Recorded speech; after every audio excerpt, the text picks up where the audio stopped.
નમસ્કાર મિત્રો આજે તમારી સમક્ષ સિંહ રાશિના જાતકો માટે 2025 માં દુઃખોનો આવશે અંત. કયા ગ્રહોથી તમારા દુઃખોનો અંત આવશે, કયા વાતની આપણે સાવધાની રાખવી જોઈએ, કયા ઉપાય કરવા જોઈએ 2025 માં, જેનાથી આપનું જીવન સુખમય, આનંદમય, પ્રગતિમય બની શકે. સૌથી પહેલા આપણે ચર્ચા કરશું ગોચરના ગ્રહોની. અને સિંહ રાશિના જાતકો માટે આ વિડીયો ખૂબ જ ખાસ છે. આ સંપૂર્ણ રીતે આ વિડીયો જરૂર સાંભળજો, જેનાથી આપ સાવધાન પણ થાવ, નુકસાનથી બચી પણ શકો. સૌથી પહેલા ગોચરના ગ્રહો વિશે ચર્ચા કરીએ. ગોચરના ગ્રહોમાં કેતુ આપના બીજા ભાવમાં છે, બુધ છે એ આપના ચોથા ભાવમાં છે, સૂર્ય છે એ આપના પંચમ ભાવમાં છે, શુક્ર અને શનિ આપના સપ્તમ ભાવમાં છે, રાહુ આપના અષ્ટમ ભાવમાં છે, મંગળ છે એ આપના દ્વાદશ ભાવમાં છે, અને ગુરુ છે એ આપના દશમ ભાવમાં છે. આ રીતે ગોચરના ગ્રહોની સ્થિતિનું સર્જન થાય છે. મિત્રો, જે પણ આપણે ચર્ચા કરીએ છીએ ચંદ્ર રાશિના આધારો ઉપર ચર્ચા કરીએ છીએ. તમારી જન્મ કુંડળીમાં જે રાશિ કહેવામાં આવે છે એના ઉપર આપણે વિશેષ ચર્ચા કરીએ છીએ. આપના નામ ગમે તેટલા હોય તે રાશિ ગણવામાં આવતી નથી. અને ખાસ કરીને મિત્રો, જન્મ ગ્રહો પણ આપણા જીવનમાં મોટો પ્રભાવ પાડે છે. કેવલ રાશિ અસર કરે છે એવું નથી, જન્મના ગ્રહો પણ આપણા જીવનમાં ખૂબ મોટી અસર કરે છે. અને ઘણી વખત એવું અમે કહીએ કે તમારી સમક્ષ, તો બધા વ્યક્તિને બધી વસ્તુ લાગુ પડતી નથી. કોઈ વ્યક્તિને 90% લાગુ પડે છે, કોઈ વ્યક્તિને 80% લાગુ પડે છે, કોઈ વ્યક્તિને 50% પણ લાગુ પડી શકે. એટલે સાથે સાથે જન્મના ગ્રહો પણ મોટી અસર રહે છે. હવે વાત કરીએ મિત્રો કે તમારે તમારા જીવનમાં 2025 માં મોટો નિર્ણય ક્યારે કરવો જોઈએ. જેમ કે આપણે કોઈ મોટું મકાન લેવું છે, ગાડી લેવી છે, અથવા કોઈ પણ પ્રકારનો બિઝનેસની શરૂઆત કરવી છે, તો તમારા માટે લાભકારક ક્યારે બનશે. મંગળ ભગવાન છે વક્રીની સ્થિતિનું સર્જન થશે. એટલે કે વક્રી એટલે જે પોતાની ગતિમાં ચાલતા હોય તેમાં ધીમી ગતિ આવે અને પાછળ રહીએ એને વક્રીની સ્થિતિ કહેવામાં આવે છે. મંગળ 11મા ભાવમાં આવશે અને વક્રીની સ્થિતિ છોડતા પાછે માર્ગે થઈ જશે. એટલે કે 12મા ભાવમાં પાછા આવી જશે. પણ તમારું ડિસિઝન છે એ સૂર્ય ભગવાન 9મા ભાવમાં આવશે. એટલે કે એમ કહી શકાય કે જે છે 6થા ભાવમાં આવશે મિત્રો સૂર્ય ભગવાન. તમારા માટે મંગળ અને સૂર્યની સ્થિતિ સારી થાય. એટલે તમારે 15 માર્ચ પછી તમારો કોઈ પણ નિર્ણય લેવો હોય મોટો, તો તમારા માટે ઉત્તમ બની શકે છે, તમને લાભકારક બની શકે છે. એટલે આ ખાસ સાવધાની રાખવી જરૂરી છે. મિત્રો, હવે વાત કરીએ ખાસ કરીને આપના શનિ ભગવાનની. તો આપના ગોચરના ગ્રહો પ્રમાણે શનિ ભગવાનની પનોતીનો પાયો પણ ચાલુ થવાનો છે 30 માર્ચ. એટલે તમારા જીવનની અંદર સાવધાની રાખવી ખૂબ જરૂરી છે. શનિ ભગવાન છે એ આપના સપ્તમ ભાવમાં છે, શુક્ર સાથે છે અને અષ્ટમ ભાવમાં આવશે. તો આપણે કઈ વાતની સાવધાની રાખવી? સપ્તમ ભાવમાં છે અને અષ્ટમ ભાવમાં આવશે એટલે પતિ પત્નીના જે વિવાદ ન થાય, કોઈ પણ પ્રકારનો મોટો ઝઘડો ન થાય, એની ખાસ કરીને કાળજી લેવાનો સમય છે. સાથે તમારી વાણી ઉપર ખૂબ સંયમ રાખજો. આપણે ક્રોધ ઉપર ખૂબ કંટ્રોલ રાખજો, જેનાથી આપના જીવનમાં મોટું નુકસાન ન થાય. સાથે વાહન ચલાવતી વખતે પણ ખૂબ સાવધાની રાખજો. અને આપનું પગ ઉપર કોઈ પણ પ્રકારની બીમારી હોય તો સારા ડોક્ટરની આપને જે દવા લેવી જોઈએ, તપાસ કરાવવી જોઈએ, એ પણ ખાસ કરીને લેજો. વ્યાયામ આપના માટે ઉત્તમ બની શકે છે. અષ્ટમ ભાવમાં શનિ ભગવાન આવવાથી ડરવાની જરૂર નથી. પણ શનિ ભગવાન છે એ કર્મનું ફળ આપનારા છે. આપે જે પણ કર્મ કર્યા હોય એ પ્રમાણે શનિ ભગવાન છે ને આપણા જીવનમાં ફળ આપે છે. અને કર્મ હર હંમેશા સારા કરવા, જેનાથી ન્યાયાધીશ માનવામાં આવે છે, કર્મદાતા માનવામાં આવે છે. એટલે શનિ ભગવાનથી ડરવાની જરૂર નથી, ભાગવાની જરૂર નથી, પણ કેવલ ને કેવલ ચિંતન અને કર્મ સારા કરવા જોઈએ. ઘણી વખત એ પણ જોયું છે કે શનિ ભગવાનની પનોતી આવવાથી માણસો ડરી જાય છે. જ્યોતિષનું કામ છે ડર દૂર થાય. સાથે જીવનની અંદર કર્મ તરફ કોઈ પણ વ્યક્તિ જાય. અને હર હંમેશા જ્યોતિષનું કામ છે સાચું માર્ગદર્શન દેવું.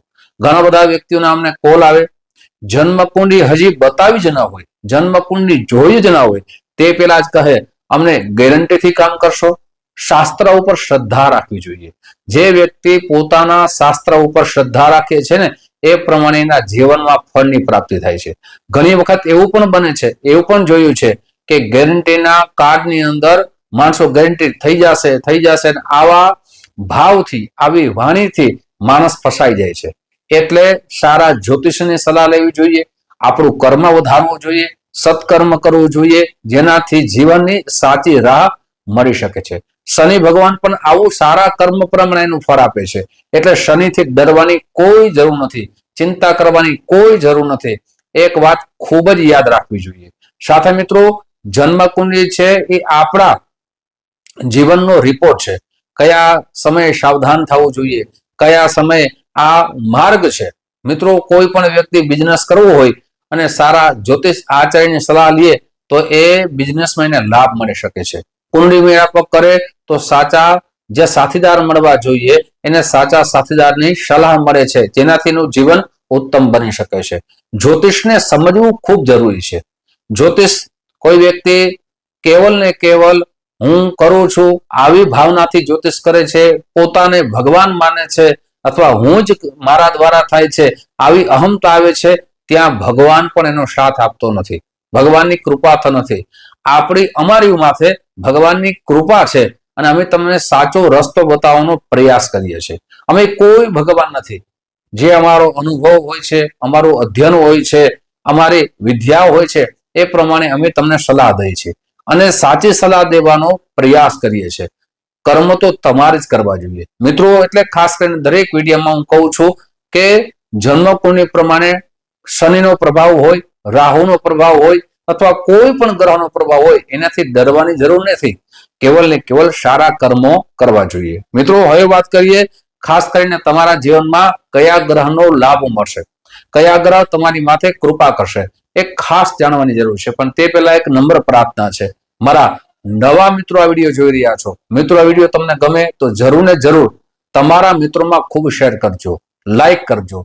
સાથે મિત્રો, જે પણ અમે વિડીયાની અંદર સમય આપીએ છીએ એ સમય શા માટે આપીએ છીએ કે તમારી સાથે વ્યવસ્થિત રીતે વાતચીત કરી શકીએ. ઘણા બધા મિત્રો કેવલ ને કેવલ 5 મિનિટ પણ વિડીયો સાંભળતા નથી અને કોલ કરે અને કહે મારી આ રાશિ છે. તો એમ મિત્રો કોઈ પણ વ્યક્તિ તૈયાર ન હોય. આપણે ડોક્ટરને મળવા જઈએ છીએ તો એના ક્રમ પ્રમાણે, એના સમય પ્રમાણે આપણે ત્યાં બેસવું પડે છે. સાથે ડોક્ટર કહે ત્યારે અંદર જાય છે અને પછી આપણી તપાસ કરે છે અને એ પ્રમાણે દવા દે છે. તમે કોલ કરો અને કોઈ પણ જ્યોતિષ આચાર્ય તૈયાર હોય ખરા કે આ વ્યક્તિનો કોલ આવશે અને અમે એને કહેવા મુનિએ ભવિષ્ય? એવું ન હોય. એટલે થોડીક બુદ્ધિથી આપણે કોઈ પણ વ્યક્તિને કોલ કરવો જોઈએ, વિનમ્ર ભાવથી પૂછવું જોઈએ કે મારે આ તમારું કામ છે, તમે ક્યારે મને સમય આપશો? એ વિનમ્ર બુદ્ધિ કહેવાય. અને જે ડાયરેક્ટ કોલ કરે એ થોડીક બુદ્ધિનો આપણે કેવો ઉપયોગ કરી છે બધા જાણે છે, એટલે એ શબ્દનો ઉપયોગ હું નહીં કરું. મિત્રો, હવે વાત કરીએ ગુરુ ભગવાનની, બૃહસ્પતિની. તો બૃહસ્પતિ આપના જીવનમાં 11મા ભાવમાં ગોચર ગ્રહ પ્રમાણે આવશે. 11મા ભાવમાં આવતી, 11મો ભાવ છે લાભનો છે, 11મો ભાવ છે એ ધનનો છે, 11મો ભાવ છે એ માન સન્માનનો છે. અને ગુરુ ભગવાન 11મા ભાવમાં આવવાથી જે આપની ધન બાબતમાં ચિંતા હતી, આપને ધનમાં વ્યય વધારે હતો, એ ગુરુ ભગવાનની દ્રષ્ટિથી એ ખાસ કરીને 11મા ભાવમાં આવવાથી એ ધનનો વ્યય તમારો અટકશે. એટલે કે ધનની અભિવૃદ્ધિ થશે. ગુરુ જ્ઞાનના કારક માનવામાં આવે છે. સાથે ગુરુ લગ્નના કારક માનવામાં આવે છે. જેનો બૃહસ્પતિ, જેના ગુરુ સારા હોય એના લગ્ન પણ સારા યોગ કારક બને છે. એટલે એ પણ સિંહ રાશિના જાતકો માટે ખાસ 7મ ભાવમાં શનિ છે, સાથે ગુરુ એકાદશ ભાવમાં છે. એટલે વિવાહના પણ ઉત્તમ યોગ નિર્માણ થઈ રહ્યા છે. ક્યારે? 30 માર્ચ પહેલા એ ઉત્તમ યોગ છે તમારા માટે.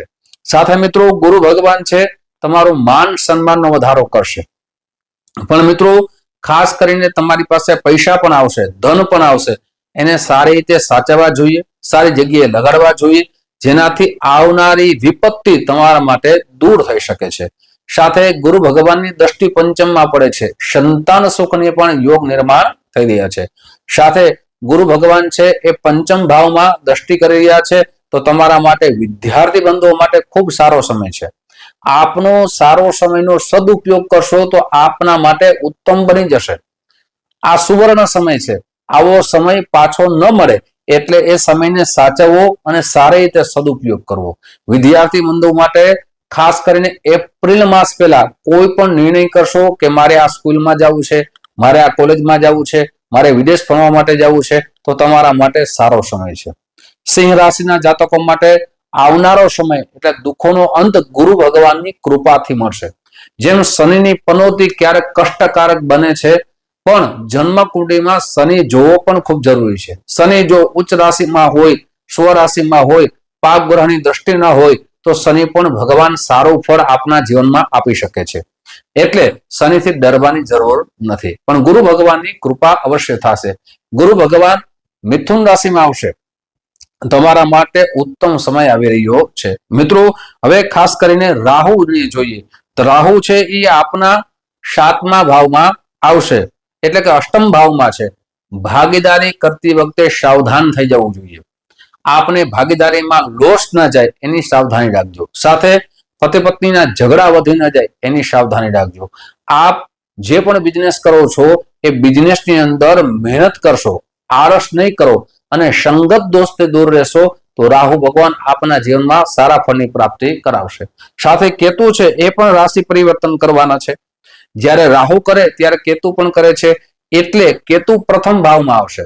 વ્યક્તિત્વના વિચાર જ પોતાને આગળ રહી જાય છે, એટલે વિચાર હર હંમેશા સારા રાખવા, મહેનત કરવી તમારા માટે ઉત્તમ બની શકે છે. મિત્રો હવે ઉપાય આપને કહું છું, ઉપાય અવશ્ય કરજો.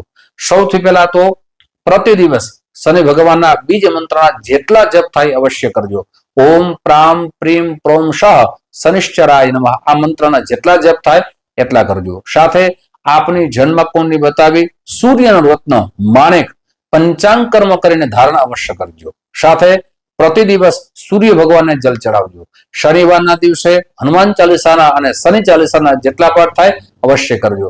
રવિવારના દિવસે લાલ વસ્ત્રનું દાન કરજો. મિત્રો આ રીતે કરશો, આવતું 2025 તમારા માટે ઉત્તમ બનશે. ફરીથી મળશું. જય શ્રી કૃષ્ણ. મહાદેવ.